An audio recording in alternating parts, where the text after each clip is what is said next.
Bismillahirrahmanirrahim. Assalamualaikum warahmatullahi wabarakatuh. Salam sehat selalu untuk kita semua. Salam Jumat barokah.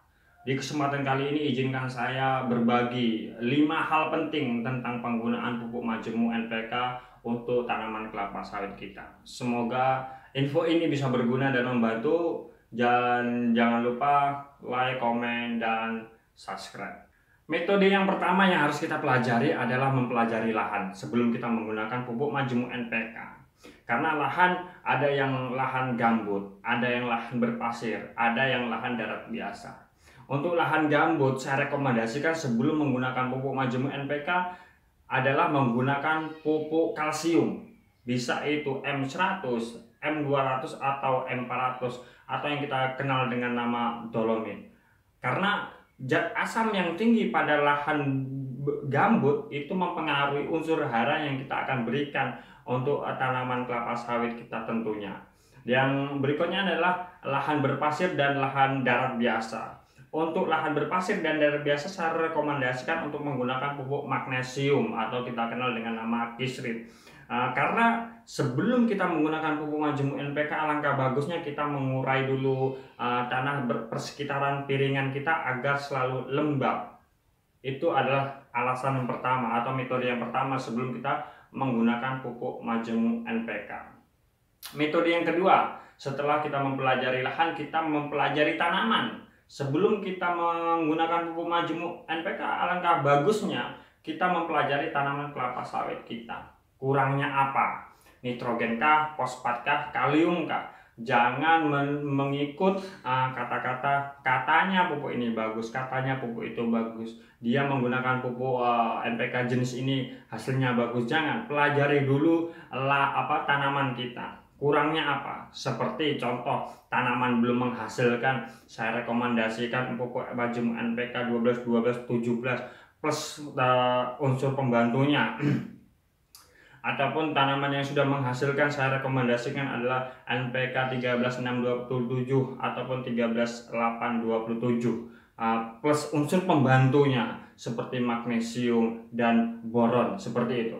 Metode yang ketiga, sekaligus ini pesan penting untuk para petani Indonesia khususnya semuanya tanpa terkecuali. Belilah barang-barang pertanian atau pupuk-pupuk pertanian di toko-toko yang bersertifikat. Pastikan pupuk pertanian atau barang-barang pertanian yang Anda beli itu adalah asli, tidak palsu. Karena mahalnya harga-harga pupuk pertanian sekarang, banyak oknum-oknum yang tidak bertanggung jawab memalsukan barang-barang tersebut. Metode yang keempat yang harus kita pahami adalah cara pemupukan dengan pupuk majemuk NPK itu sendiri. Berbeda dengan pupuk tunggal yang kita bisa terapkan dalam 5 atau 6 bulan sekali, kita akan ubah metode ini menggunakan pupuk majemuk NPK dengan kadar pemupukan 3 bulan atau 4 bulan sekali. Alasannya adalah kadar nutrisi pada kandungan pupuk majemuk NPK ini mudahnya diserap tanaman. Jadi jika kita menggunakan metode yang sama dengan pupuk tunggal, itu akan sia-sia, akan mengalami faktor kehilangan yang cukup tinggi. Makanya metode ini kita ubah menjadi 3 bulan sekali atau 4 bulan sekali menggunakan pupuk majemuk NPK. Sedikit tambahan dalam metode keempat ini berlaku untuk pupuk majemuk ataupun pupuk tunggal. Untuk cara pemupukan, kita melihat lahan kita seperti apa. Ada yang lahan rata, ada yang lahan mereng, atau ada lahan yang terasan. Jika lahan rata, kita bisa menggunakan metode yang sama. Seperti kalau kita menggunakan pupuk tunggal, kita bisa berikan 5 atau 6 bulan sekali. Ataupun kita menggunakan pupuk majemuk NPK seperti 3 bulan atau 4 bulan sekali. Tetapi kita kalau lahan kita sedikit mereng, kita akan menggunakan metode pemupukan itu lebih banyak. Bisa 2 bulan sekali atau 2 bulan setengah sekali. Karena apa? Karena kalau kita menggunakan metode yang sama, faktor kehilangannya itu cukup tinggi. Jangankan hujan lebat, hujan sedikit saja, yang paling bawah yang akan subur. Karena dia akan terbawa ke bawah semua, Pak. Jadi faktor kehilangannya itu cukup tinggi. Ini salah satu metode atau hal yang benar-benar dipahami dalam proses pemupukan. Metode yang kelima yang harus kita pahami adalah takaran atau dosis pemupukan itu tersebut. Ini tidak berbeda jauh dari metode yang keempat, yaitu cara pemupukan. Dosis untuk per pokoknya berapa per tahunnya?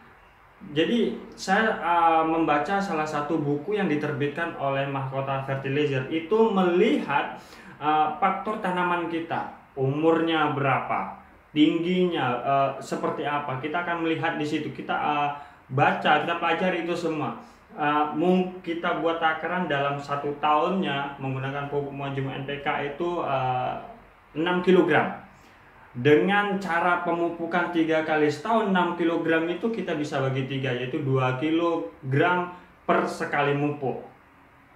2 kg per sekali mupuk. Seperti itu saja. Jika kita buat metode pemupukan itu 4 kali dalam setahun, jadi 6 kg itu kita bisa bagi 4 dalam sekali pemupukan. Lebih kurang seperti itu penjelasan dari saya. Jika kurang dari saya, silap dari saya, mungkin karena lemahnya pengetahuan saya. Semoga info ini bermanfaat bagi para petani sawit khususnya Indonesia.